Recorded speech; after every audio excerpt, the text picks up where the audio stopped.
Bonjour à toutes et à tous et bienvenue dans ce nouveau podcast de la Voix des Druides. Nos druides sont un peu plus nombreux cet après-midi ou ce soir, suivant l'heure à laquelle vous écoutez, c'est peut-être le matin ou en pleine nuit, puisque nous enregistrons à la fraîche dans un jardin magique, un jardin extraordinaire, où chacun des druides que vous connaissez bien viendra planter sa petite graine. Et nous remercions notre hôte de ce début d'été qui nous accueille en son jardin. Il s'agit de notre druide, champion du monde de manipulation des cartes, il s'agit de Nestor Atto. Bonjour Nestor. Salut Patrick, salut tout le monde. Ils sont de plus en plus nombreux dans cette voie druidesque et il est là depuis le début, mais sera-t-il encore là à la fin ? J'ai ma petite prédiction dans la poche, il s'agit de notre sage, de notre mentaliste quasi émérite, il s'agit de Gilles Roligny. Bonjour Gilles. Bonjour Patrick, bonjour à tous. Et comme Nestor fait jardin ouvert cet après-midi, eh bien nous aurons peut-être d'autres invités, nous sommes quasiment en public, on peut les écouter nous applaudir. Allez, j'allais... On a du public. Ah, il y a du public. J'allais oublier celui qui est notre grand druide à tous et qui a promis de ne pas rouspéter, de ne pas remettre en cause la terre, le monde et tout ce qui la compose. J'ai bien envie de vous présenter Fred Darville. Bonjour Fred. Chers amis, bonjour. Voilà, on est très heureux de vous retrouver pour ce 3e épisode de La Voix des Druides, un épisode qui prend place au début de l'été. Peut-être que nos voix s'éteindront dans le courant du mois d'août pour mieux vous retrouver en septembre au programme. Et dans le désordre, comme ça on n'a pas d'obligation de tout faire et de le faire dans l'ordre. Nous aurons des coups de cœur, des coups de gueule, vous aurez des réponses à une photo mystère. Nous évoquerons un sujet de débat qui pourra en être un, mais aussi un sujet de débat qui en est un. Nous évoquerons un autre qui pourrait l'être mais qui n'en est pas un. Il y aura aussi le quiz à Gilou avec des questions bien calibrées pour essayer de nous piéger les uns et les autres et peut-être vous-même. Et quand on n'est pas là pour faire de la promo, et on va quand même faire aussi parler les druides de leur actualité. Puis on terminera peut-être, si ça marche, avec un coup de fil à un ami. On commence aussi à avoir l'habitude de parler de ce qui nous plaît. Et bien ce sera à la fin cette petite rubrique exposition, spectacle, cinéma, livre, bref, tous les bons conseils pour vous divertir et faire de la magie. Mais on commence tout de suite par un petit tour de table. J'ai envie de dire ça simplement pour avoir un peu la météo, le moral, l'actualité des druides. Parce que en fait, les druides, l'air de rien, les druides, ils bossent tout au long de l'année. Et puis peut-être simplement aussi, vous êtes émerveillé d'une actualité magique en particulier qui vous a frappé dans ce mois. Fred, je commence par toi, j'ai décidé. Une actualité magique qui m'a marqué ? Ouais. Bah, la mienne. Eh ben vas-y. Alors il gueule pas mais il parle de lui. Bah oui, c'est ça. Et on n'est pas payé, donc on fait un peu notre promo, c'est normal aussi. Non, tout ça pour dire que je continue à créer, à sortir des trucs. Il y a pas mal de choses prévues. J'ai essayé de planifier un peu. Là, j'ai 10-12 trucs à sortir. Il y en a un qui est sorti récemment, qui s'appelle À Contre-temps. Un effet sur le temps. On va inviter 2 spectateurs à participer à un voyage dans le temps. On va commencer par le chaos. On créera le présent, le passé, le futur, pour une rencontre étonnante. Ça, c'est ton univers, Fred, hein ? Ouais, c'est ça. Je me suis tapé pas mal de physique, philosophie et autres pour explorer un peu le sujet. Et c'est toujours frustrant parce qu'au final, on n'en ressort qu'une infime partie. Mais bon, voilà, je suis assez content. J'espère que ça plaira, puis on verra. Et on a hâte de le voir, nous aussi, parce que tu vas nous le faire aussi, je pense. Tu l'as avec toi. Eh ben, je vous le ferai. Ouais, je vous le ferai, certainement. Ouais. Et puis voilà, pas mal de choses à sortir. C'est ça. Voilà. Ouais, on a hâte de le voir. Nestor, une actualité particulière ? Oui, une super actualité. C'est les vacances. Après une année bien chargée, plein de festivals. L'été, en général, pour moi, c'est la partie un peu calme au niveau du numéro visuel. Et puis à la rentrée, je continue avec une tournée magique. Oui, c'est ça, qui passera à Nantes et qui passera un peu partout en France. Qui passe à Nantes, qui passe un peu partout en France. Le Festival mondial de la magie, ça c'est super cool. Ça passe. Il y aura à Paris d'ailleurs à partir de la rentrée, en janvier. Oui, janvier, c'est ça. Ouais. Et donc ça tourne partout. Ça tourne partout. Cool. Et c'est une super aventure, un super plateau de visuel. Le public est au rendez-vous à chaque fois. Chaque fois, c'est debout. Cette année, à la fin, on a vraiment quelque chose qui fonctionne. Et elles ne sont pas provoquées. Et elles ne sont pas provoquées, non. Par le magicien qui dit et vous savez ce que ma petite fille m'a demandé quand je suis rentré ? Est-ce que les gens se sont levés pour toi, papa ? Et en fait, la salle est obligée de se lever. Non, il y a quelque chose qui se passe. Et même pour nous, du coup, il y a un vrai échange avec le public parce que ce final et puis tout ce spectacle, en fait, tous ces beaux numéros qui sont réunis tous ensemble sur un même plateau où le retour principal est qu'on ne voit pas les 2 heures passer. Et du coup, ça c'est super cool. Et il y a un vrai échange, un vrai moment d'émotion où on adore aller faire ce final, terminer ce spectacle, être la même équipe ensemble, vivre ce truc-là. Ça a une histoire aussi, le Festival mondial de la magie, avec voilà. Et donc c'est super. Donc ça reprend à partir de la rentrée. Mais pour le moment, c'est les vacances. Gilles Rollini, alors toi, si on veut te voir cet été, c'est sur les plages de Préfaille, c'est ça que tu interviens ? Oui, ça va être un petit peu partout dans la région, dans les terrains de camping, dans les clubs de vacances. Et alors, par contre, si je voudrais parler quand même d'un spectacle qui me tient à cœur parce que c'est moi qui pilote, fait la direction artistique. C'est à Préfaille, justement, le 15 juillet. L'entrée est gratuite, alors c'est même pas une question d'argent. L'entrée est gratuite. J'ai eu la chance d'avoir avec moi, j'ai proposé à Pépito. Alors Pépito, vous le connaissez pas encore, mais en fin de compte, vous le connaissez tous, enfin du moins ceux qui s'intéressent à la magie. Le duo Pépito et... C'est Charlie Brahim qui a changé de nom pour son nouveau numéro, qui est un numéro complètement déjanté, qui nous a surpris parce que d'ordinaire, on le voit dans son numéro où il a été champion de France en 2016. Oui, avec un univers Jules Vernien. Voilà, le maître du temps, un truc très, très sérieux. Et là, il a un numéro complètement déjanté. Et il me fait le plaisir de venir au spectacle le 15 juillet. Et il y aura également Christelle et Gino, une ventriloque. On a vu également un congrès FFAP, je crois que c'était à Mandelieu, je crois. Voilà, et puis il y aura bois. Et alors, je voudrais parler aussi d'une autre actualité présente et future. Là, j'ai eu la chance la semaine dernière de faire un grand spectacle pour l'OEDM à Viroflay et ils m'ont parlé de leur prochain congrès qui est le Nostradamus 2024. Alors, vous savez que l'OEDM tous les 2 ans fait un championnat européen des mentalistes. Tous les mentalistes européens peuvent postuler pour y être. Ça aura lieu au mois de janvier en 2024. Ça va être à Coudekerque-Branche. Alors cette année, c'est très particulier parce que c'est articulé avec le Festival des Maîtres de la Magie et le congrès OEDM. Donc, il va y avoir vraiment quelque chose d'extraordinaire. L'OEDM, maintenant, a eu la qualification FISM. Donc, en plus, les champions auront droit à une sélection à la FISM, donc c'est quand même quelque chose de bien. Et en plus, cette année, on fait quelque chose d'extraordinaire, c'est que le premier prix, là je peux l'annoncer, j'en avais parlé la dernière fois, mais la chose, mais maintenant c'est j'avais confirmé. pas pu en dire plus. Le premier prix, ça va être un voyage à Las Vegas, indépendamment du bus et de tout ce qui peut tourner autour. Un premier prix, un voyage à Las Vegas. Et puis alors, je vais faire le teaser. Je vous parlerai du 2e et du 3e prix la prochaine fois. Mais le premier prix, c'est à Las Vegas. On compte sur vous. C'est quelque chose de bien. Alors, il faut un appel aux candidatures. Donc, si vous êtes mentaliste, d'un bon niveau quand même, parce qu'il y a une sélection assez sévère. Je vous signale que les avant-derniers, c'était Anka et Luca, qui ont quand même été champions du monde cette année. Donc, vous voyez quand même le niveau des mentalistes. Cette année, c'était Kevin Mikou. Donc, je veux dire, c'est quand même d'un bon niveau, mais ils sont tout à fait avides de prendre des candidatures. N'hésitez pas à contacter l'OEDM pour proposer votre candidature pour la sélection. D'ailleurs, le débat qu'on pourrait faire un jour, c'est le mentalisme doit-il forcément être ennuyeux ? Peut-on faire un mentalisme nouveau ? Tu vois ? On va parvenir sur comme la magie nouvelle. C'est ça. Allez. On va reparler de mentalisme nouveau. Ce sera le mentalisme nouveau, le nouveau mentalisme. D'autres actus ici autour de la table. Non, je crois qu'on a fait le tour. Regardez bien un peu partout. Pendant l'été, autour de vous, il y a certainement de nombreuses prestations magiques. Allez vous voir les uns les autres, allez discuter si vous êtes des magiciens. Et puis, si vous ne l'êtes pas, n'hésitez pas à nous importuner. On aime bien parler magie, nous aussi, avec ceux et celles qui viennent nous rencontrer de passionnés à passionnés. On continue, vous vous souvenez, la semaine dernière, ce sera l'objet d'ailleurs de notre premier débat, qui n'est pas un vrai débat, mais où on se pose vraiment la question, faire une photo mystère en podcast, en audio, est-ce bien utile ? Ceci étant, Fred, on a posé sur la page Facebook de la page Facebook du podcast, on a posé une photo mystère. C'est vrai. Et nous, on aimerait bien savoir ce que Morax, puisque c'est lui qui l'a choisi, nous a dégoté qui était sur cette photo. On fait peut-être juste un tour de table, peut-être pour savoir si Moi aussi, le mois... il y a des théories là, je crois. Il y a des théories. Alors Gilles, ta théorie, c'était quoi ? Moi, j'avais pensé à un moment donné à Mireldo, mais parce que je trouvais qu'il lui ressemblait, mais j'ai vite déchanté. Enfin, je ne pense pas que ce soit lui, mais au début, il m'a fait penser à Mireldo.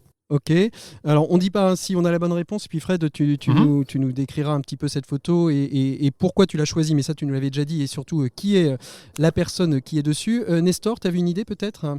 Oui, moi j'ai eu un flash, c'est pendant l'émission de magie qui est passée il n'y a pas longtemps sur Gérard Majax avec des très beaux documents de magiciens d'époque. Et j'ai eu un flash, il me semble qu'ils ont évoqué David Devant, ou ça m'a évoqué David Devant. Et j'ai repensé le côté moustache, il y avait de moustache, il n'y avait pas de moustache, et j'ai regardé de côté de profil, j'ai regardé la photo, je me disais, il y avait quand même quelque chose au niveau du profil, et je me suis laissé à penser, et j'irai sur le terrain en me disant que c'est David Devant. Alors David Devant, Mireldo, mais non, finalement c'est pas ce que tu retiens, mais c'est vers ça que tu étais allé. Moi j'avais pensé éventuellement à Merlin, mais bon, le gabarit ne correspondait pas trop. J'avais pensé aussi à notre ami, mais il a rasé sa moustache. J'avais pensé à Monsieur Amar aussi. Voilà. Fred, est-ce que tu peux nous dévoiler qui était sur cette photo ? Alors déjà, peut-être que nos auditeurs se demandent pourquoi on parle de moustache.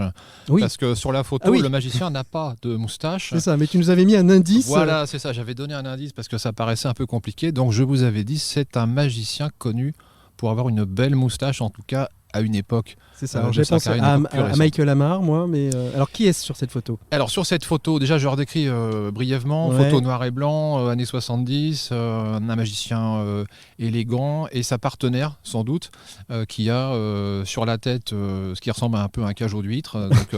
Donc, une approche très roots du matériel. C'est ce que tu avais aimé dans cette paillettes, photo, voilà, c'est ça. c'est ce que j'ai aimé. Ouais. Avec des couteaux, des poignards, mais qui ont l'air d'être amenés de la cave. Ils sont tout rouillés. Et donc, on se demande, si on ne connaît pas, est-ce que ce magicien maîtrise ce qu'il fait ? Est-ce que c'est pas un peu dangereux ? Et c'est ça justement qui est intéressant, parce que c'est quand même une tête au poignard. Donc moi j'aime bien cette idée, plutôt que d'un matériel qui paraît fiable avec des paillettes et tout ça, qu'on a l'impression que le gars il s'est bricolé ça vite fait, et que c'est peut-être un peu dangereux quand même. Donc c'est pour ça que j'ai beaucoup aimé cette photo-là. En fait, ce mec n'est plus magicien, en fait. Il a fait un tour, celui-là, sa compagne est morte. Et ben c'est ça. Et alors, si on le connaît pas, c'est encore mieux, parce qu'on se dit c'est un amateur, c'est peut-être un peu dangereux. On sait qu'il y a des accidents quand même. Ouais, c'est vrai. Tout au long de l'histoire de la magie, il y a eu beaucoup d'accidents. Oui, Houdini le premier. Exactement. Et donc, qui est ce magicien ? Je vais vous donner ses initiales, peut-être que vous allez trouver tout de suite. C'est H et M. Alors, très connu. H, le prénom. Henri Mayol, quand même. Alors, non, ça aurait été rigolo. Il a une grosse moustache, Henri Mayol, à une époque. Bon, c'est pas Henri Mayol. Non, vous séchez. Alors, attention, c'est Hans Moretti. Hans Moretti. Moretti. Pas du tout. Et Okay. moi, je ne sais même pas qui c'est. Donc, ma culture magique étant... Moi, je l'avais pas. Il a pris du poids après. Il a un peu pris de poids et de la moustache. J'allais gagner un Rubik's Cube. Mais comme ça, on a vu que Hans Moretti, à une époque, était quand même très élégant, très classe. Ouais. Et ben voilà, c'était Hans Moretti. Merci. Merci à Morax. Voilà, exactement, nous avoir fourni cette photo-là. Et alors, voilà, on ne sait pas si on va recommencer. Parce que alors, c'est la question de notre faux débat. Enfin, vrai faux débat. Le vrai faux débat. Et d'ailleurs, si vous, les auditeurs, vous voulez participer, vous n'hésitez pas à nous mettre sur la page du Crazy Druid Group des commentaires. Mais la vraie question, c'est en effet faire une photo mystère. Autant la FFAP le fait sur son site très régulièrement. D'ailleurs, c'est très amusant. Sur l'Agora Magique. Mais la question, c'est est-ce que faire une photo mystère en radio, c'est quelque chose qui vaut le coup ? Faites-nous des retours, s'il vous plaît. Faites-nous des retours. Mais vous, qu'est-ce que vous en pensez ? Pourquoi tu l'as fait ? Pourquoi tu as eu envie, Fred, de dégoter une photo et de la faire en podcast ? Parce que personne ne s'attend à ce qu'on fasse ça. Et c'est ça qui est intéressant. C'est un peu notre identité, ça, faire des trucs auxquels les gens ne s'attendent pas. C'est vrai, un objet mystère, une photo à la radio, c'est inattendu. Mais moi, je repensais, je vous l'avais dit l'autre fois, je repensais à Léon Zitrone, qui décrivait à une époque la relève de la garde au château Windsor, et les gens étaient scotchés comme ça à la radio, et même les gens qui écoutent des événements sportifs à la radio, ça n'a aucun sens. On voit pas, alors que c'est visuel quand même. Le football, on va essayer des trucs. On s'est dit, je dis voilà, on va essayer une photo mystère, et puis on va voir ce que ça donne. Bon, bah voilà, je dis toujours que le métier de la radio et journaliste radio, je suis curieux d'avoir les retours. Et de commentateur sportif, c'est de donner des yeux aux oreilles en fait.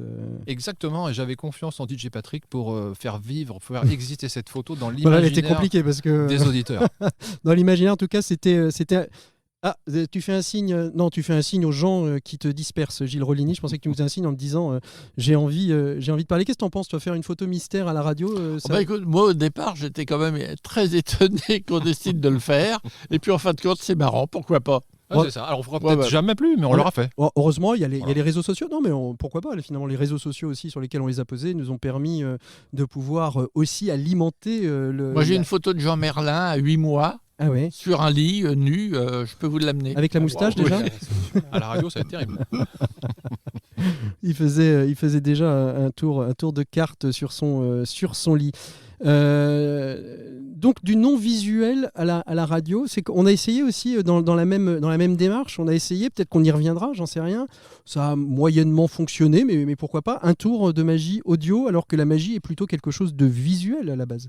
Alors ça, c'est pas très original, hein, ça se fait aux États-Unis, il y a... Bon, ça s'est fait en France aussi, quelques-uns ont essayé. Non, c'est pas grave, c'est les canettes de bière qui tombent. Il y a Banachek, par exemple, qui a eu une émission, qui a participé à une émission radio pendant... On est sage. Quand même. Bon, on écoute Fred, s'il vous plaît. On est dissipé, mais on est sage. Ah ouais, c'est ça. En fait, Fred parle et les autres ne l'écoutent pas. C'est ça, mais on s'en fout parce que c'est la bonne ambiance. Un cookie ? Pourquoi pas ? Un cookie fait maison. Mais ça arrive de s'entendre au micro par Madame Atto. Si je m'achouille un peu. Donc tout ça pour dire Banachek, redevenons un peu sérieux. Banachek a fait ça pendant un certain temps à la radio, donc c'était du mentalisme.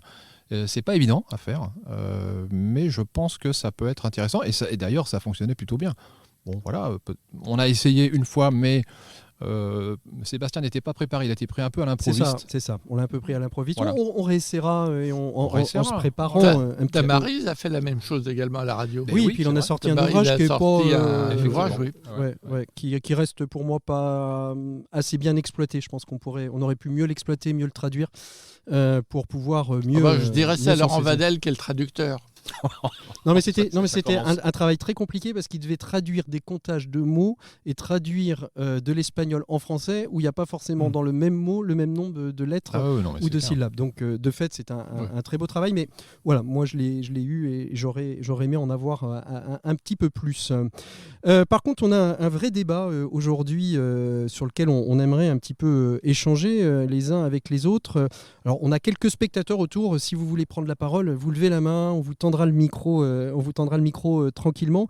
C'est une question, c'est Fred qui est notre maître débatteur, c'est lui qui nous trouve les thèmes, et on s'est posé la question suivante, finalement la magie, divertir, instruire ou autre, quelle est la place de la magie dans l'art et la culture aujourd'hui, parce que en effet la magie elle a une place un peu, excusez-moi l'expression, un peu bâtarde, autant le cirque a réussi à faire sa place dans le monde de la culture, autant le théâtre contemporain a sa place, le théâtre classique, voilà. Et la magie aujourd'hui, t'es pas d'accord, tu fais plein de grimaces, Nestor.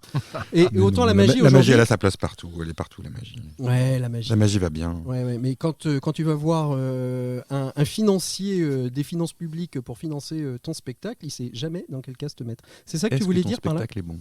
Oui, ça c'est une autre question.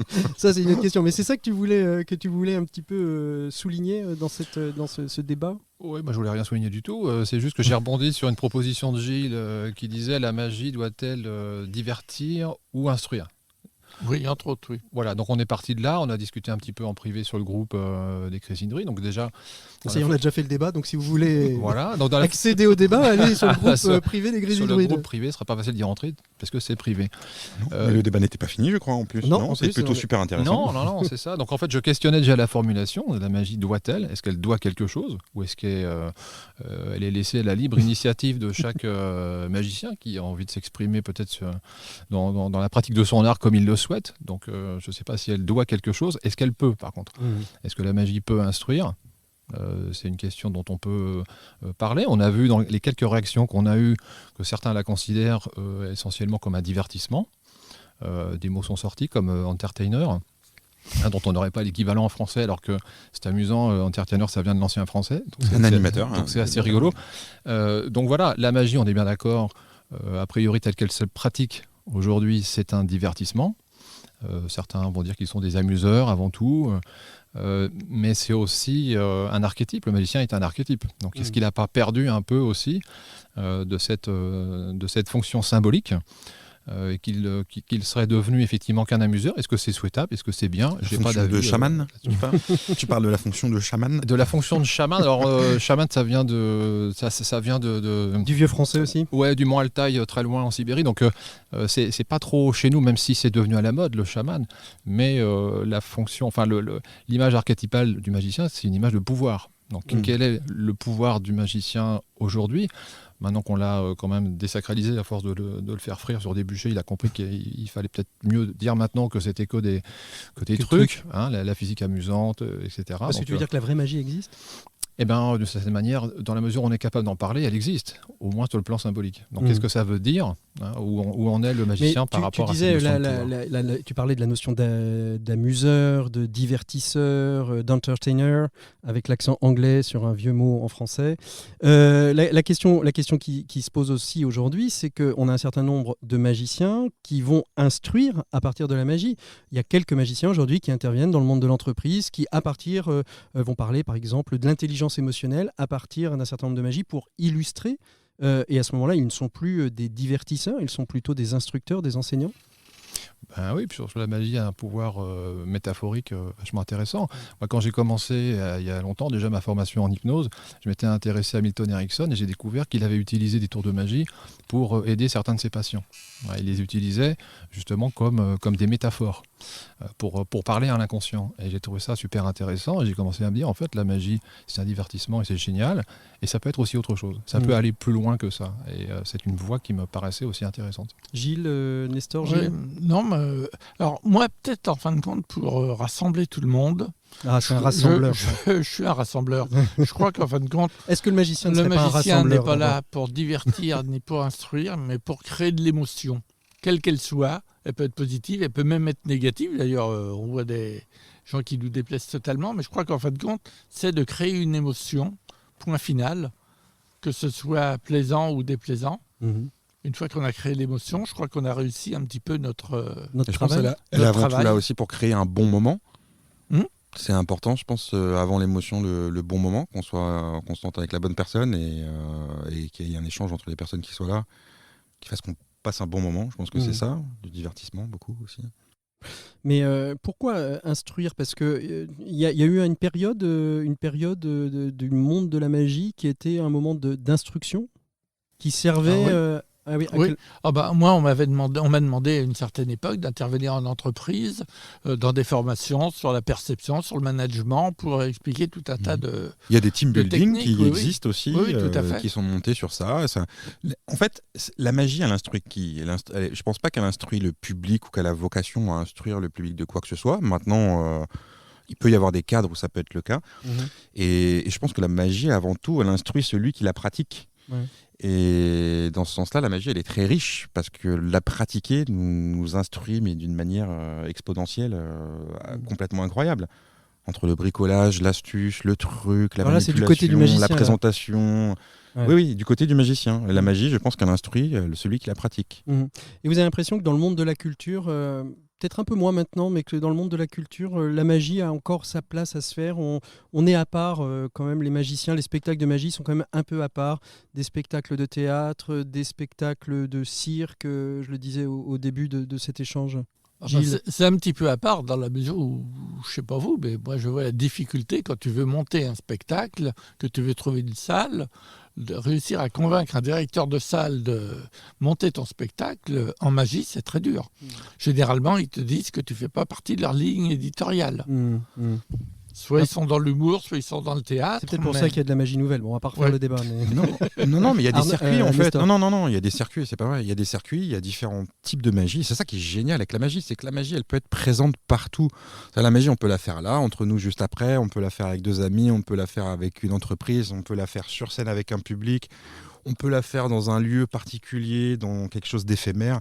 Elle a sa place partout, c'est très très riche et il n'y a pas de compétition les uns envers les autres, il y a juste des propositions différentes. Ouais, mais c'est quand tu vas à Avignon, il y a peu de spectacles de magie quand même. Si, il y en a plus que les années d'avant, c'est pas vrai. Alors, c'est ce que je dis, ça commence pas mal. Cette année, il y en a pas mal. Ah oui. Mais c'est vrai que la magie aujourd'hui, on le voit, et je pense qu'un certain nombre d'émissions de télévision là, ces dernières années ont aussi fait du bien aux magiciens. On a dépoussiéré peut-être le magicien en smoking et un lapin et un chapeau de forme, et qui donne aujourd'hui... Oui, non, mais ça fait longtemps que le travail est fait. Dépoussiérer, c'est un mot un peu récurrent qui est revenu dernièrement. Quand dépoussiérer, mettre sur le devant de la scène... veut tout et rien dire, en fait, c'est juste un mot, voilà. Bon, dépoussiérer, on essaye de faire les choses un peu mieux, d'enlever quoi, en fait. Il y a plein de choses qui ont déjà été faites avant, il ne faut pas non plus oublier les anciens travails. La magie, elle avance, elle évolue avec son temps. Elle a toujours été à la pointe de la modernité par les inventeurs, les créatifs du milieu qui vont s'intéresser à des nouvelles technologies, différentes techniques, de la psychologie, de plein de choses. Donc elle évolue avec l'évolution des gens aussi, de notre temps. Donc voilà, moi je pense qu'elle a vraiment sa place partout. Vraiment sa place partout, divertir, instruire. Savoir créer le bon moment en fait, le bon tour au bon moment avec les bonnes personnes dans la bonne situation. Et avec le bon public et le bon ciblage. Après, je vais peut-être balancer un petit pavé dans la mare. On en est pas au premier. Hein. Mais, on n'a pas la clochette aujourd'hui. Non, on n'a pas la clochette. C'est ça. La reconnaissance qu'elle a... Ah si, on l'a, en fait. Ça s'appelle Maxime. Maxime. Même si la magie est un art de la tromperie. Oui. D'accord, on est d'accord avec ça. Mais il ne faudrait pas la reconnaissance qu'elle obtient soit basée sur de la tromperie qui ne serait pas perçue comme telle. C'est-à-dire que depuis quelques années, le mentalisme est à la mode. Moi, quand je me disais mentaliste au début des années 2000, on me comparait à Madame Violette, Madame Soleil. Après, on t'a comparé à une série. Il y a eu la série télé, voilà, et du coup, les gens commencent à percevoir différemment. Et aujourd'hui, on a des mentalistes qui surfent sur la vague de la PNL, de l'hypnose, etc., pour donner un discours pseudo-scientifique à ce qu'ils font. Et donc, la magie obtient, je le vois bien dans les médias parfois, une certaine reconnaissance de ce point de vue-là. Mais dès qu'on va avoir compris que tout ça, c'est une imposture, je pense que la suite va être rude. Parce que comme on dit... Oui, vas-y. Oui, c'est ça. C'est-à-dire que dès que les gens vont comprendre qu'effectivement, c'est pas grâce aux accès oculaires qu'on va savoir à quoi la personne pense, et dès que ça va avoir été compris par le grand public et les journalistes qui invitent certains mentalistes, il va peut-être y avoir un désintérêt pour le mentalisme. Et je trouve ça dommage. Donc il ne faudrait pas que la place qu'obtient la magie, et là en particulier le mentalisme, la reconnaissance qu'elle obtient soit basée sur quelque chose d'un peu trompeur. Donc je pense qu'elle a autre chose à dire, que ce soit la magie ou le mentalisme, plus de l'ordre de l'expression artistique. Et c'est peut-être pas tout à fait reconnu. Je pense que la plupart des gens, ils ont compris ce jeu-là aussi avec la personne qui est mentaliste sur scène. Oui, pas tous, bien sûr, mais la plupart des gens, ils ont compris le jeu et on rentre aussi dans le plus. Mais comment c'est possible qu'il arrive à deviner ou savoir tout ça ? On sait bien quelque part, il a pas. Il y a peut-être un truc, un machin, etc. Mais ça laisse dubitatif parfois. Voilà, ça laisse très dubitatif, c'est très perturbant, c'est très bluffant. Et on dit, mais après, on rentre dans le scénario, bien sûr, où il essaye de deviner ou par des biais psychologiques, etc. Donc là, on vient de déborder sur la question du mentalisme. Mais qu'en pense notre mentaliste attitré, puisque tu es quand même membre de l'ordre de l'ODM, Gilles, toi ? Écoute, je crois qu'ils ont bien résumé la situation. Quand tu vois apparaître, quand un magicien fait apparaître une colombe, on sait pertinemment qu'il l'a fait apparaître, enfin qu'il ne l'a pas matérialisé de l'espace. C'est obligatoirement. Alors que quand un mentaliste devine un mot, devine un prénom, il y en a qui se posent la question, est-ce que c'est vrai, est-ce que c'est pas vrai, comment il l'a fait ? C'est un petit peu la barrière qu'il y a entre les deux systèmes. Entre les deux systèmes. Gilles, on va clore ce débat, à moins que vous ayez d'autres choses à ajouter. Peut-être que nos auditeurs en ont. Ils peuvent toujours aller sur la page des Crazy Druides et continuer à débattre autour de cette question. Et nous, on sera heureux de leur répondre. Gilles, tu as décidé de nous piéger encore cette semaine avec un petit quiz. C'est le quiz à Gilou. Alors, je vais vous poser une question et je vais vous demander d'essayer de trouver le nom de ce magicien très connu. Alors, son vrai nom, c'est Abraham Peter Adrianus Bangers. Il est né en 1936 à Rotterdam. Ouais. Il est mort en 1980 à Utrecht. Alors, il a eu plusieurs noms avant d'être très connu. Même avec ces noms-là, il était connu d'ailleurs. Il s'appelait Valdini. C'était son premier nom de scène. Après, il s'appelait Mystica. Il a fréquenté à un moment donné Kalanag. Ça, il aurait peut-être pu s'en dispenser, mais je crois qu'il est resté un mois avec lui. Il m'a grillé, ça y est, il m'a grillé. Alors, je vais quand même continuer. Je vais quand même continuer parce que c'est quand même. Je vais quand même continuer parce que c'est quand même. Un point pour Nestor Atto. Le seul, à ma connaissance, qui a été 3 fois Grand Prix FISM. Ah, quand même. Il faut quand même le faire. Il a été en 1950 à Barcelone, après il a été en 1955 à Amsterdam, et après en 1961 à Liège, où il a eu le Grand Prix d'honneur et était suivi par Pierre Brama. Donc c'est quand même une référence. En fait, c'était les FISM où tu disais il y a Fred Capps. Dans la première année, tu te méfies pas. La deuxième année, tu dis oh là, et la troisième année, tu dis j'y vais même pas quoi. Non, dès la première année. Dès la première année, ils mettaient tout le monde d'accord déjà. Voilà. C'était le Yann Frisch de l'époque. C'est un peu ça. Pour les jeunes qui ne connaissent pas Fred Capps particulièrement, ils en ont certainement entendu parler, mais qu'ils aillent sur YouTube, regarder les vidéos qu'il y a.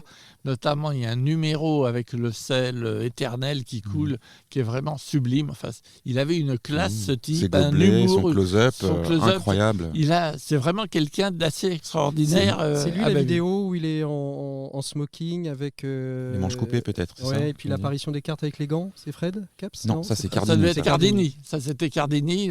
Fred Capps a fait, dans son numéro, il apparaît également plein de baguettes magiques. Et puis, mais son sel, ses manipulations de cartes, c'est lui qui... Alors je ne sais pas s'il l'a créé, mais enfin, il l'a quand même rendu célèbre, le homing card. Oui, c'est lui qui l'a fait. Il le faisait à la perfection, avec de l'humour. Enfin, comme il fallait. Il l'a popularisé. C'est vraiment un des meilleurs à mon sens. Et pour être 3 fois la champion plupart des choses qui FISM, touchaient, tout ce qui touchait, c'était incroyable. C'était extraordinaire. Les billets qui voyagent, en bouchon volant. Donc le premier point est donc attribué à Nestor qui n'a pas laissé à Gilles le temps de terminer sa description. Mais bravo Nestor. Deuxième question. On va faire un deuxième rapide. Vous avez tous entendu parler de Bénévole, certainement, qui était un magicien. Alors Bénévole, il est né italien. Il n'a jamais réussi à se faire payer. Je suis bénévole. On n'a pas la sonnette là. Merde, il est né italien et il a été contraint un jour de faire croire qu'il avait la nationalité mexicaine. Et il a fait toute sa carrière en faisant croire qu'il était mexicain. Est-ce que vous savez pourquoi ? Mexicain. Il était italien, il était obligé d'être... Après, il était français d'ailleurs. Légalement, il s'est fait naturaliser français, mais il s'est toujours présenté comme mexicain. Je sais pas, c'est peut-être... Encore une histoire de moustache ? Ouais. Non. Un événement énorme qui l'a obligé à... C'était en quelle année ? Donc il était obligé de s'exiler de son pays et d'avoir... il s'est exilé très jeune, il travaillait en France à ce moment-là. Mais il était italien. Il était italien, connu comme étant italien. Parce que c'est lié au fascisme et aux années Mussolini, et donc il était obligé de changer un petit peu. C'était bien avant. Tu peux rappeler quelle année ? Oui, quelle année d'ailleurs ? Alors, ça lui est arrivé, ce changement, en 1894. La Révolution du Mexique ? Non. Non. Il était devenu femme alors qu'il était homme ? Il n'était pas devenu femme. Il y a eu un événement important à Lyon, en 1894, lors de l'exposition universelle. C'est pas dans les ateliers de soie, il y a pas eu non, c'est pas la révolte des canuts, rien à voir. Pas du tout. Alors qu'est-ce qui s'est passé ? Vous voulez que je vous le dise ? On va pas passer 2 heures comme ça. Oui. Non, mais vas-y Nestor, vas-y. Non, je donne mon bouche. Bon, alors ça va être un point pour Gilou. Il était à Lyon, il faisait son spectacle avec sa famille, puisqu'il travaillait avec son père à l'époque. Et en 1894, le président de la République, Sadi Carnot, inaugure l'exposition universelle et se fait assassiner. Et il s'est fait assassiner par un Italien. Et dès l'instant, il s'est caché pendant 40 jours parce que tout le monde a fait la chasse aux Italiens pour les trucider. Et comme il était italien, il a voulu se franciser, mais il avait un accent terrible en italien. Et il était aussi mexicain. Donc du coup, il pouvait quand même pas dire qu'il était français, donc il a dit qu'il était mexicain. Il s'est habillé en mexicain et à partir de ce jour-là, il a toujours dit à tout le monde qu'il était mexicain alors qu'il était italien. Comme quoi l'assassinat d'un président de la République. Alors redonne-nous le nom de ce magicien, il est connu Bénévole. Excuse-moi, j'ai zappé là. Je vous raconterai un jour si vous voulez. En fait, tu as dit la réponse dès le début. Oui, c'est ça. C'est un quiz avec la réponse dès le début. Non, mais j'ai de bonne... Plus personne ne suit dans ce podcast. Je vous rassure, nous n'avons fait que boire. Alors, si Macron, c'est bientôt les vacances. Si Macron est assassiné par un Breton, on devient tous mexicains, alors c'est ça ? C'est ça. Sinon, on fera la chasse aux druides. Non, bon, si un druide assassiné Macron, on est obligé de... Oui, c'est ça. Non, puisque la question c'était pourquoi et non pas qui était-ce. On était resté sur Fred Capps. Allez, une troisième question et puis on s'arrêtera peut-être là. Allez, vas-y. Parce que pour l'instant, il n'y a qu'un point attribué. Bon, alors vraiment la troisième et la dernière, parce que j'aurais pas d'autres d'ailleurs. Ce sera là donc la dernière. Alors. La dernière, Georges Méliès, que vous avez tous connu, qui était prestidigitateur, mais surtout cinéaste. C'est un ami de Bénévole ou pas ? Non, je pense pas particulièrement. Georges Méliès a fait des films. Alors, c'était à l'époque où il y avait quand même, on ne savait pas reproduire les films. Et on a eu la surprise, la famille de Méliès a recherché tout un tas de films et a eu la surprise de retrouver des copies dans tout un tas de copies En bon état, de parce que films parce en que- bon état qui ont été restaurés. Maintenant, Ouais. ils en ont restauré plusieurs centaines. Enfin, il y a Parce que la il y a une pellicule de l'époque, elle fondation avait Méliès, une ouais. tendance à se. Ils ont retrouvé beaucoup de films en double. Mhm. Donc Et pourquoi on les voit ou pas? Oui, Alors, déjà, on peut les voir, et oui, deuxièmement- on peut les voir. Et alors pourquoi et- ces copies? Et pourquoi il y a eu des copies alors que les copies n'existaient pas? Ils tournaient avec 2 caméras? Exactement. Ils tournaient avec 2 caméras, on s'est rendu compte. On a découvert des films, on s'est dit, tiens, c'est les mêmes. Et il y a un léger décalage d'angle. Mhm. Et il avait 2 caméras, l'une à côté de l'autre. Mhm. Et il filmait le même. Et on a retrouvé aux États-Unis la 2e copie généralement. Mhm. Ils Parce voulaient que faire comme du il cinéma en relief peut-être avec les petites lunettes. Ouais, puis peut-être Non, je crois les que anaglyphes, comme il était dans le cinéma à un peu cette époque-là, Non, expérimental, avec tout ce parce qu'il a que inventé les- en effets spéciaux. Oui, c'est ça. pourquoi pas. il a mais inventé, c'est lui qui a inventé. c'est peut-être pour les ça d'ailleurs effets qu'il avait 2 spéciaux. caméras, parce que si Peut-être. ça marchait pas sur une bobine, de pouvoir avoir au moins une bobine Je sais de pas, secours je sais pas pour pourquoi travailler. il l'a fait, mais en tout cas, la famille s'est posé la question longtemps et puis ils ont eu, avec le décalage, ils ont eu la preuve qu'il y avait 2 caméras. Mhm. Une bonne. Eh ben, écoute, 1 point pour moi, 1 point pour Nestor et 1 point pour Gilou. Merci Bravo. Gilles pour ce quiz De fort rien. instructif. J'en préparerai pour la prochaine fois. Bah écoute, avec grand plaisir, tu reviens quand tu veux, c'est-à-dire la prochaine fois. On va continuer avec justement les bonnes sorties, les spectacles, ce qui tourne en ce moment, ce que vous avez vu, ce que vous aimeriez voir, ce dont vous avez entendu parler mais que vous n'avez pas encore vu. À Nantes, est-ce qu'il y en a qui ont vu les French Twins à Nantes qui sont passés dernièrement? Alors il y a Maxime dans le public, on va donner le micro au public. Gilles, si tu veux tourner. La punition. Approche-toi. Ne jamais lever la main quand on est dans le public. C'est ça. Allez, vas-y. Et oui, j'ai levé la main. Voilà, on donne la parole à Maxime. Maxime qui est un de nos druides en formation pour prendre la parole dans le micro. Maxime, tu es allé voir les French Twins, ils sont passés à Nantes. Moi, je les ai ratés. J'aime beaucoup ces 2 frères. Qu'as-tu pensé de ce spectacle qui fonctionne pas mal quand c'est sur les réseaux sociaux, mais quand on est dans la salle? Et bah écoute, j'ai été ravi de voir ce spectacle. J'ai trouvé les French Twins assez sympas en plus, sur scène et en dehors.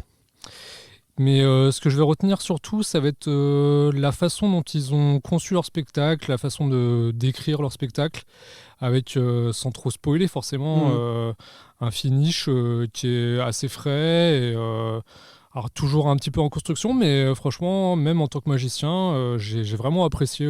C'est bien écrit. Ouais, je peux pas trop en dire, parce que forcément, si vous voulez aller voir le spectacle, et ça va vous gâcher la surprise. Mais j'ai trouvé que le bouquet final était cohérent. Mhm. Et sinon, après, ce qu'ils ont fait, forcément, c'est des French Twins, donc beaucoup d'énergie, ils sont 2, participation du public, et puis les effets pour lesquels on les attend, à travers des effets de numérique, avec un écran géant, qui est... Je sais même pas où ils sont fournis pour trouver un écran de cette taille, mais très bon spectacle, donc moi Donc si ça passe dans les villes dans lesquelles vous êtes, si vous êtes à Paris, vous pouvez aller les voir. Ouais, quand ouais, vous- les voilà, voir. je C'est le très moderne, recommande, très moderne. et puis si vous êtes magicien, n'hésitez pas Non, à puis rester à la fin. Ça et, dépoussière la magie. Vous verrez que Tony et Jordan sont très J'ai ouverts. jeté mes yeux à Patrick. Il y en a qui cherchent la petite bête. Ça dépoussière la magie. Tony et Jordan, qui sont nos French Twins. Est-ce que vous avez des choses que vous êtes allés voir, que vous aimeriez aller voir, ou que vous auriez envie de nous conseiller, Nestor, peut-être? Moi, dans les spectacles, il y a le spectacle À Vue de Jérôme Olfenstein, Maxime Delforge, sa compagnie, avec sa compagnie, que j'aimerais vraiment bien voir, qui dure 1 heure avec des grandes illusions sur Si scène. vous pouvez passer dans le Grand Ouest, ça nous arrangerait, comme ça nous Oui, ferait ça moins de serait frais de super. transport. Ouais. Ça, j'aimerais vraiment bien voir ce spectacle-là, À Vue, ça s'appelle. Voilà. Sur Paris, il y avait, je ne sais pas s'ils sont toujours là, mais c'est sûr qu'ils reviendront, et encore plus sûrement, ils vont partir en tournée, c'est Zack et Stan, Ah oui. qui était sur Ah Paris. oui. Je ne sais pas si toi, tu as eu l'occasion de les Non. voir, avec une magie très décalée, c'est Non. vraiment les sales gosses de la magie. On a 2-3 comme ça que j'ai pas encore pu voir. Et On que se je connaît regrette. très bien et j'ai vu leur nouveau décor. C'est Ils un ont très fait bon plusieurs spectacles. Ils ont été prolongés sur Paris. Ça fait des années qu'ils se battent et qu'ils avancent et qu'ils font de la très bonne magie, puisqu'on a Yves Doumergue dans Qui un bosse des deux, avec eux, ouais. qui est Zach Dans le- ou Stan. Je sais jamais. C'est incroyable. Je les connais très bien, mais je sais jamais qui est Zach. Et donc voilà. Il y a aussi Clay Kentos. Je suis très curieux du spectacle de Clay Kentos. Ouais, et moi tout. Je aussi, me dis que ouais. ça peut être très bien. Il y a un magicien que j'adore qui s'appelle Clément Bloin sur Paris, avec une magie dans un style stand-up, Caustique, stand-up, caustique, ouais. stand-up, un univers complètement différent. Donc ça peut être aussi super cool. J'aimerais vraiment bien voir son spectacle. Il y a plein de magiciens sur Paris, hein. Il y a plein de spectacles qui se passent. Il y a des endroits aussi, il y a des lieux, il y a le double fond, on peut voir de la magie. Ils ont fêté leur, je sais plus, 30 ans là ou 25 35 ans, et puis ils affichent des super spectacles. Super, ouais. Sur Paris, quand même, c'est un lieu incroyable. Je veux dire, on serait à l'étranger, on viendrait à Paris, on irait au double fond, quoi. Exactement. Mais Puis respect quand même pour la longévité. Et pour la longévité, l'univers, tout, mais l'aventure, le rêve. Mais nous sommes à Nantes et il n'y en a pas tant que ça. Il y en a quand même un petit peu, heureusement d'ailleurs. Gilles Roligny. Alors moi, j'ai un très bon spectacle à vous recommander. Il a fait salle comble à Paris pendant plusieurs années. Alors c'est une petite salle, mais à chaque fois elle était complète. C'est Jean-Michel Lupin qui a un superbe numéro. Et je sais qu'il est à Avignon là au mois de juillet. Donc si vous êtes dans la région, là je crois qu'il était au Théâtre Lorette depuis des années. Là, il arrête puisqu'il part à Avignon, mais je crois qu'il reprend en septembre. Donc si vous êtes sur Paris, allez le voir au Lorette. Et si vous êtes sur Avignon, allez le voir au Festival d'Avignon. C'est un très très bon numéro. Gros succès, il le tourne depuis un moment déjà. Oui, ça fait plusieurs années, c'est très chouette et il est très sympa. Bon, il va falloir prendre note de tout ça pour mettre sur notre page Facebook pour redonner quand même les différentes consignes et les différents éléments qu'on vous a donnés jusque-là. Fred, toi, qu'est-ce que tu as à nous conseiller en sortie spectacle? C'est magique sans être magique et un peu magique, c'est ça? Ah oui, alors je vois à quoi tu fais allusion. C'était dans tract qui est sur la table. C'était dans mon coup de cœur. On va dire que c'est le coup de cœur en avance. Si tu veux. Parce que c'est aussi une sortie, effectivement. Mais dans les sorties magiques, alors Magique d'une certaine manière, effectivement. Ouais. C'est l'exposition Hypersensible au Musée des Beaux-Arts de Nantes. Et que j'ai beaucoup aimé. Alors Gilles a vu la version parisienne qui a certains avantages aussi, je crois qu'il va en parler aussi. Gilles, si tu voulais bien pas te taper dans les micros. On fait pas tourner l'état, c'est pas les esprits frappeurs. Hein, non, mais il y a Fred qui m'interpelle, donc il me fait réagir, tu comprends. Il s'est endormi. Je ne sais pas ce qu'en pensent les auditeurs, on est dans une ambiance un petit peu différente. Je me suis niqué le genou en plus. Que le côté compassé de notre bureau, les extérieurs. Ah, mais t'as bip sur Gilles. Les extérieurs et les lumières à la nuit tombée nous encouragent à dire plus de bêtises que j'arrive même plus à lire mes notes. Ça, c'est l'âge. Non, c'est la nuit. C'est la nuit. Ouais, bon, alors, là, c'est le. On n'a pas la cloche, Maxime parti. Non, j'ai oublié la sonnette, on la mettra la prochaine fois. Tu crans n'importe quoi. Fred, Hypersensible, c'est au Musée des Arts de Nantes. Ça reprend pour partie une exposition qui a eu lieu à Paris qui s'appelait non pas Hypersensible mais Hyperréalisme. Raconte-nous un peu ce que c'est que cette exposition et en quoi finalement c'est un coup de cœur et en même temps c'est magique pour toi. Alors c'est un mouvement qui est né aux États-Unis dans les années 60, donc ce sont des sculptures hyper réalistes, c'est pour ça que la version parisienne s'appelle hyper réaliste et pour moi ils auraient peut-être dû garder le titre d'ailleurs. Hyper sensible à Nantes et donc on est confronté en fait à des mises en scène de personnages, donc des sculptures qui sont très réalistes pour le coup, certaines plus que d'autres d'ailleurs, et ça nous interpelle sur notre rapport au réel. C'est-à-dire que c'est en ça que je vois un lien aussi avec la magie, c'est qu'on aime être illusionné, c'est-à-dire un bref moment se demander si ce qu'on voit au loin ce sont des gens véritables ou si ce sont des visiteurs sculptures. Ou des sculptures. Donc on aime bien cet instant un petit peu d'incertitude et puis on s'approche et là quand même on va voir de près et on se rend compte que ce ne sont pas de véritables personnes et on est séduit par ça. Donc ça nous interroge par rapport à ça. Et ça dérange aussi un peu, non? Parce qu'il y a certaines positions, certains bustes qui il y a sont... des nus, il y a des nus déjà. Alors c'est ça qui est intéressant, c'est que moi je me suis mis un peu en métaposition, c'est-à-dire je regardais les gens qui regardaient. Et je me suis dit, au fond... ce mec est barré. Hein. On aimerait... Finalement, on est séduit par l'idée que ça puisse être réel parce que c'est hyper réaliste. Ouais. Mais en même temps, on a besoin d'être rassuré sur le fait que ça n'est pas réel parce que ça nous donne une bonne légitimité à venir voir de près. Donc il y avait une jeune fille à la limite de l'adolescence qui était nue sur un socle. Tant qu'on sait qu'elle est fausse, on n'a pas de scrupule à aller y voir de près, voir de très près et à prendre des photos. Et moi je me suis mis en retrait et j'ai regardé les gens qui regardaient. Et c'est ça qui est intéressant, il y a un côté voyeur. Ouais, c'est ce que j'allais dire. Et oui, c'est ça. Mais personne ne se sent mal à l'aise avec ça parce que c'est hyper réaliste, mais ça n'est pas réel. Et on a besoin de faire la différence. Et c'est ça qui est intéressant en magie aussi, c'est qu'on a besoin de savoir que le temps du spectacle, on va être illusionné et on va peut-être se demander si tout est réel, mais on a besoin d'être rassuré sur le fait que ça ne l'est pas. Et donc c'est dans l'imaginaire. Voilà. Donc c'est ça qui m'a beaucoup intéressé, c'est de regarder les gens regarder. Et il y a quelque chose aussi que j'ai trouvé très intéressant, finalement, c'était moins les personnes, les sculptures des personnes, mais il y avait aussi des mauvaises herbes qui avaient été représentées de manière hyper réaliste et qui étaient placées au sol, dans les coins, dans les angles, près des murs. Et pour le coup, là, on se demandait, même si on se dit non, c'est pas possible, il ne peut pas y avoir des mauvaises herbes ici dans un musée, mais malgré tout, c'était tellement réaliste que ça en était troublant. Et j'ai trouvé que ces mauvaises herbes étaient tout aussi intéressantes que les sujets qui étaient exposés. Voilà, donc vraiment une expo à voir, parce que ça nous interpelle sur notre rapport au réel.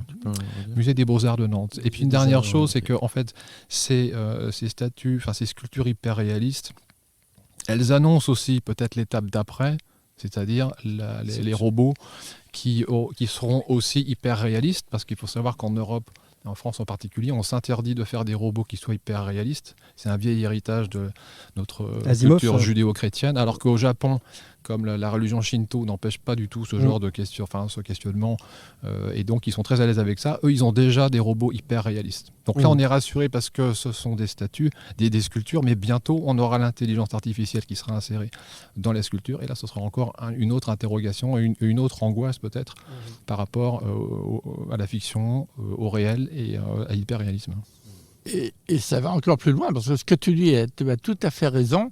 Et justement, moi j'ai été un petit peu déçu de l'exposition de Nantes, parce que j'avais vu celle de Paris qui était bien plus riche.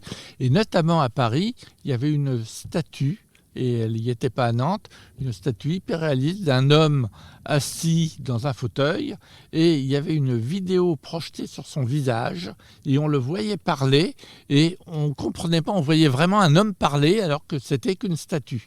Et c'était assez extraordinaire. Enfin, j'ai fait une vidéo, je vous la montrerai un de ces jours, c'était vraiment assez extraordinaire. Nestor, tu voulais peut-être réagir ? Non, pas du tout. Il me fait un signe. Moi, je croyais que tu voulais réagir. Écoutez, on va passer à la dernière partie. C'est nos coups de cœur et nos coups de gueule. On termine par ça parce qu'on s'était dit que commencer par des coups de gueule ou des coups de cœur, c'était un peu bizarre. Surtout si on commençait par des coups de gueule, on mettait un peu de négatif au début de ce podcast.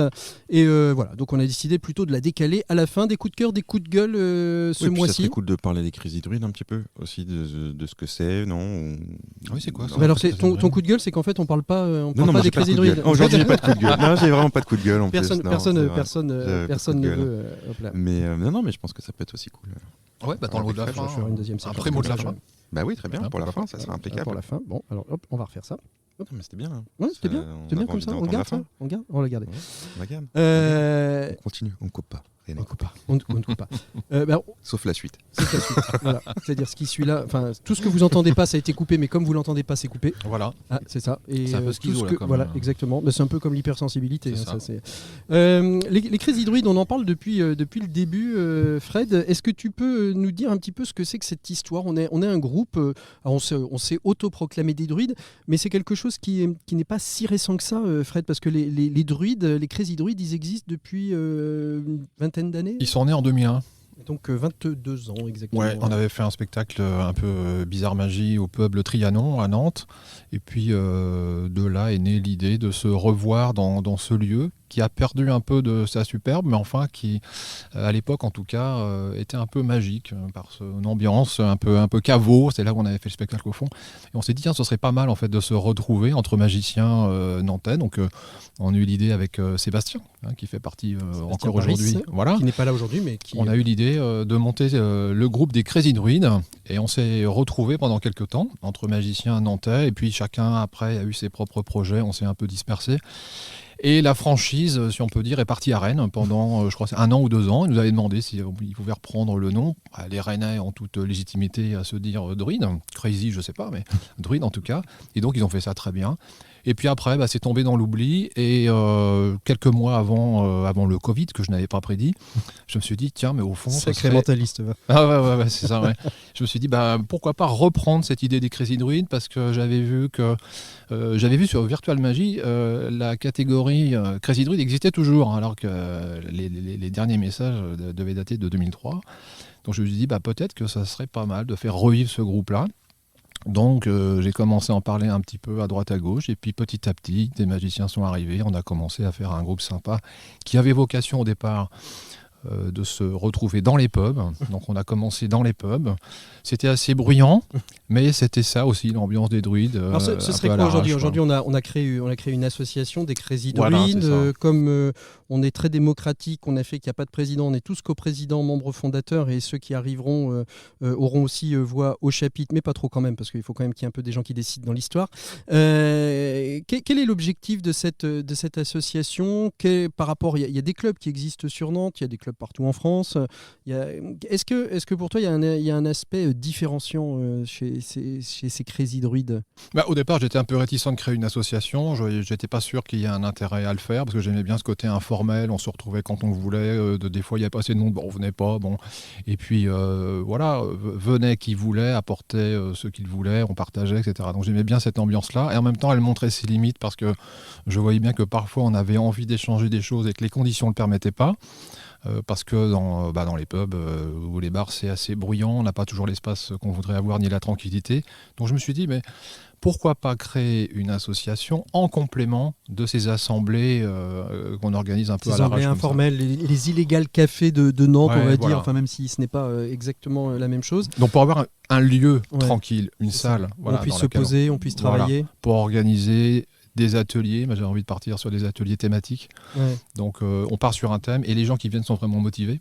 Parce que, c'est ce qui m'a motivé dans cette proposition, c'était de se dire on va changer un petit peu la dynamique de ce qui peut exister aujourd'hui dans des clubs et c'est très bien, ils existent et ils ont toute leur place et leur légitimité, mais de se dire finalement quand on a envie de travailler vraiment quelque chose, les clubs c'est pas forcément toujours la place, ou alors ça devient la place d'un parce qu'il va se présenter en concours, en machin, etc. Finalement les autres, même s'ils participent à la co-construction du projet, sont un petit peu délaissés. Là, l'idée, c'est de se dire, tiens, on va prendre la technomagie, on va prendre le pic en mentalisme, parce qu'on est 3-4 à travailler quelque chose autour de ça et qu'on veut aller plus loin. C'est vraiment pensé comme des groupes de travail. C'est pas juste, tiens, ce mois-ci, les gars, le thème, c'est ça.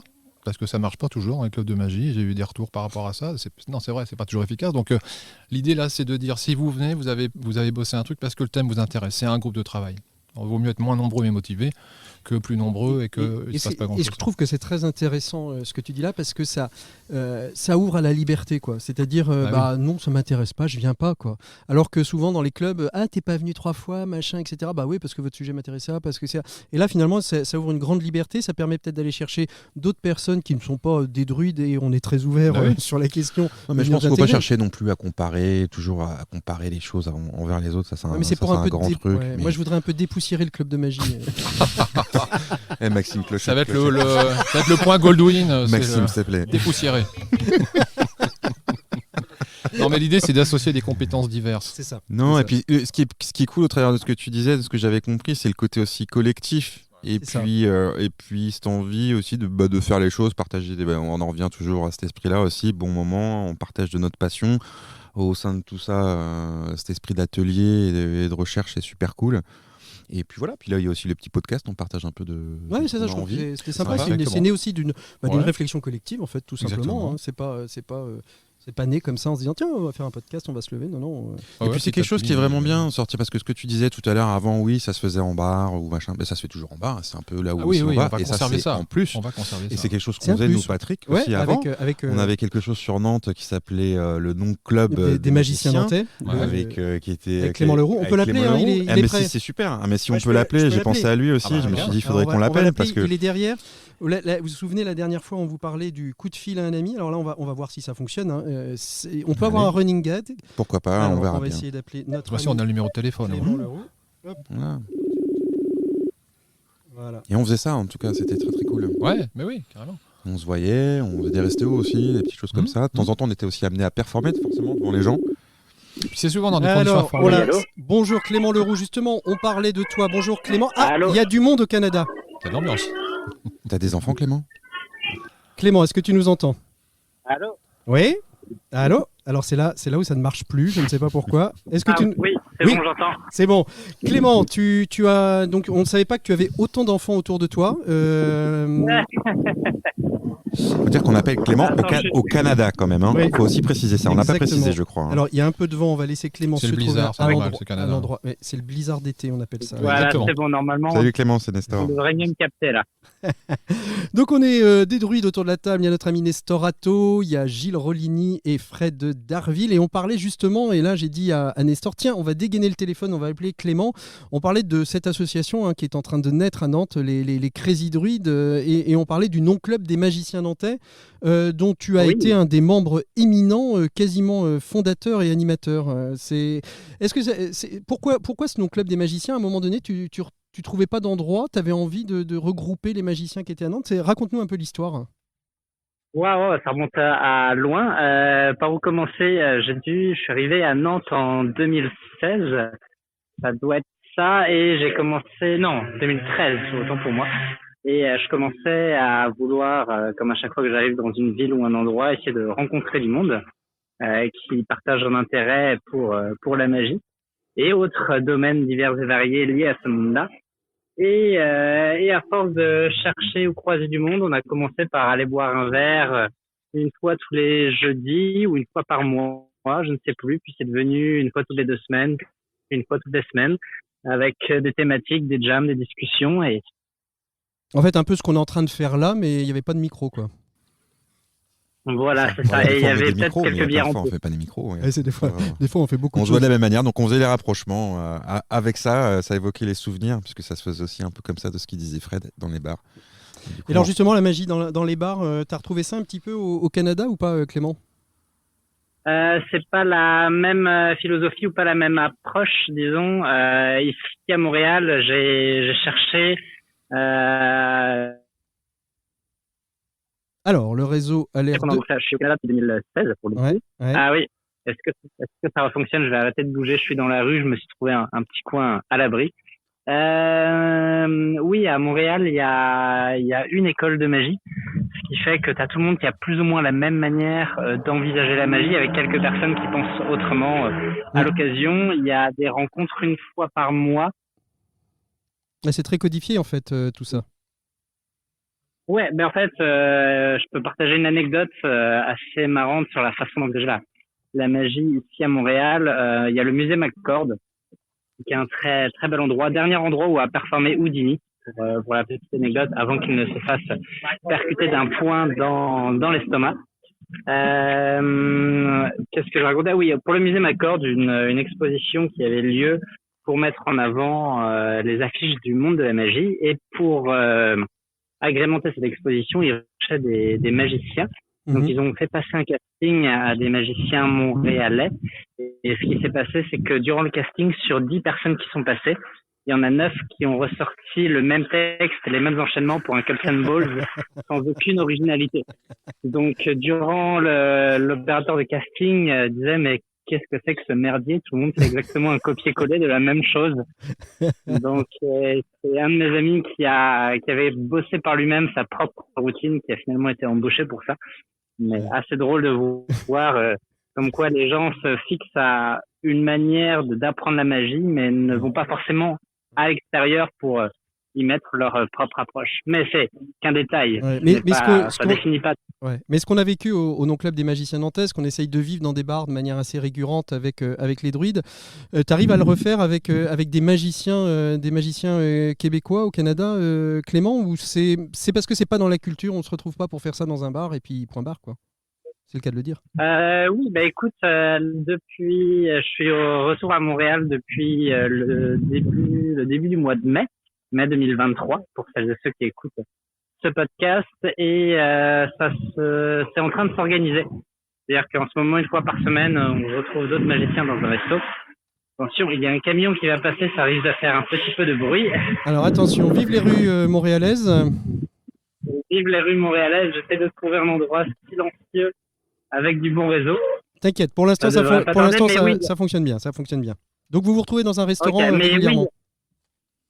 On se retrouve régulièrement dans un restaurant à échanger. Là, ce qui est intéressant, on échange sur des images, des effets qu'on voudrait voir ou créer sans pour autant avoir de solution. Plutôt que de montrer que des tours ou des effets de cartes, on se dit, tiens, j'ai telle image et comment est-ce que je voudrais la construire, la créer, puis on brainstorm là-dessus ensemble, donc assez intéressant. Et ben voilà, tu rejoins tout à fait la philosophie des Crazy Druids. On disait justement à l'instant que notre philosophie c'était ça, c'était de brainstormer, de pouvoir travailler des choses. Merci Clément de nous avoir accordé ces quelques instants depuis Montréal. Cette fois-ci les amis, on va te quitter et on va raccrocher. Voilà, hop là, on va le refaire. Merci donc à toi Clément, on va raccrocher et on va se retrouver. Salut Clément. Comme quoi le coup de fil à un ami, ça fonctionne régulièrement. Hein.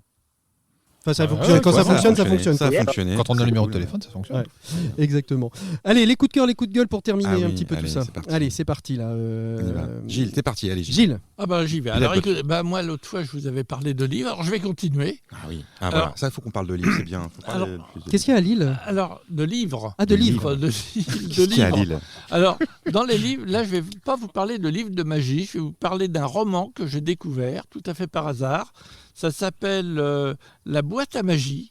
C'est un roman de Camille Ladberg, qui est une suédoise, une norvégienne, je sais plus, un pays du Nord, oui. et qui a fait un roman, et c'est qui mêle le monde magique.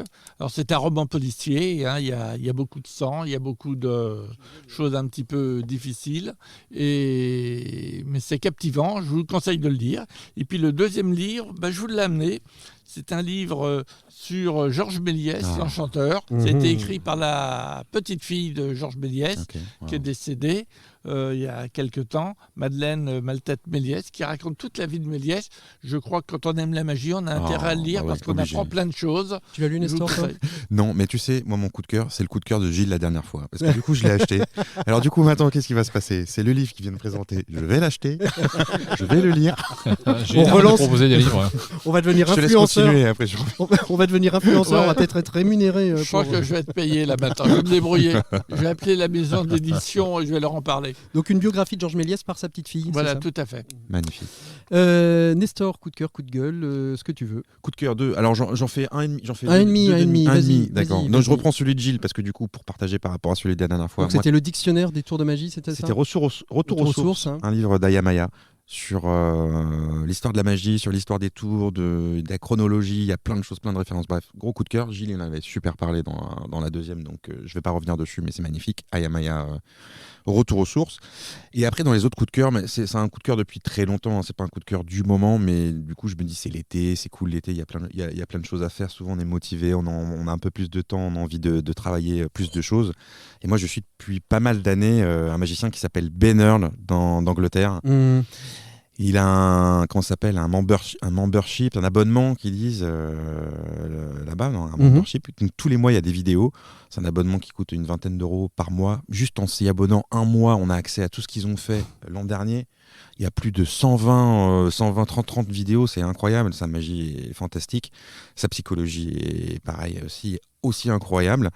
Et voilà, j'encourage tout le monde à aller jeter un coup d'œil sur ça. Donc, on se trouve ça sur Ben Earl, en suivant Ben Earl, en suivant Studio 52, The Family, Ben Earl, Studio 52. Vous allez trouver tout ça. Vous pouvez vous abonner un mois, voir toutes les vidéos, suivre, encourager. Il y a beaucoup de choses qui se passent. C'est fantastique. Donc ça, c'est un gros coup de cœur et depuis très longtemps. Donc voilà, c'est le moment d'en parler pour l'été. Très bien. Ben Earl, si vous voulez travailler cet été, que vous êtes en pause magique, n'hésitez pas. De ton côté, un autre coup de cœur, parce que finalement, spectacle magique, coup de cœur, on l'a fait avec l'hyper-réalisme, hyper-sensible. Ouais, c'est ça, ouais. Fred ? Eh bien, oui, je vous propose. Alors, c'est pas de la magie directement, mais ça peut inspirer notamment ceux qui s'intéressent à la bizarre magie. Je voudrais vous parler du petit musée privé de Jacques Sirgeant qui est à Paris, qui est un musée des vampires et des créatures de l'ombre. Et il l'a entièrement rénové. Moi, j'étais allé le voir il y a quelques années déjà, dans l'ancienne version. C'était assez foutraque, il y avait de tout, c'était génial. Il y avait la machine à écrire de Bram Stoker sur lequel il a écrit Dracula. Donc c'est un musée qui est vraiment super sympa à voir. C'est un musée sérieux c'est un musée sérieux dans le sens où il y a beaucoup de livres rares, par exemple. D'accord, c'est un vrai musée, c'est pas un musée fantasmagorique. C'est en effet une machine à écrire ayant appartenu à celui qui a écrit Dracula, Voilà, des livres anciens, des œuvres d'art, des objets. d'art. C'est passionnant. Jacques Sirgeant est quelqu'un de très érudit sur le sujet. Il peut vous proposer aussi une visite du Père-Lachaise qui est complètement unique en son genre, puisqu'il connaît parfaitement le cimetière. Il va vous montrer des endroits magiques, pour le coup, avec une princesse russe qui serait devenue une vampire et qu'on entend parfois la nuit. Enfin, il va vous montrer des détails extraordinaires. Il compte en même temps le Père-Lachaise. Merci beaucoup. Écoutez, c'est le mot de la fin. Le mot de la fin, c'est fin. Voilà, c'est fin.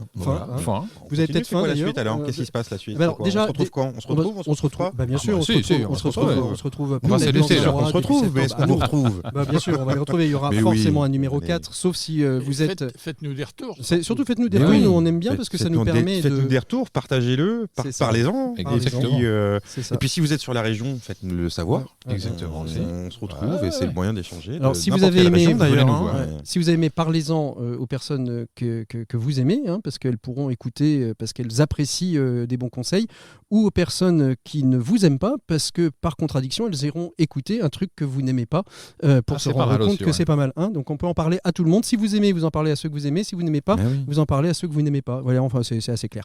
Bref, merci à tous les quatre d'avoir été autour de ce micro pour ce 3e épisode de La Voix des Druides de l'été. Merci à Nestor de nous avoir accueillis dans son jardin. La nuit est tombée, les moustiques nous piquent de partout. Il est temps pour nous de se quitter. Je vous souhaite un très très bon moment à l'écoute de nos autres podcasts parce que vous pouvez les retrouver sur les différentes plateformes. Et puis on vous dit au revoir et à la prochaine fois. Au revoir. Salut à tous. Au revoir, salut. Et bonnes vacances. Le public a été très très sage. Pouf. Tu laisses le pouf. Tu laisses le pouf. Bah oui.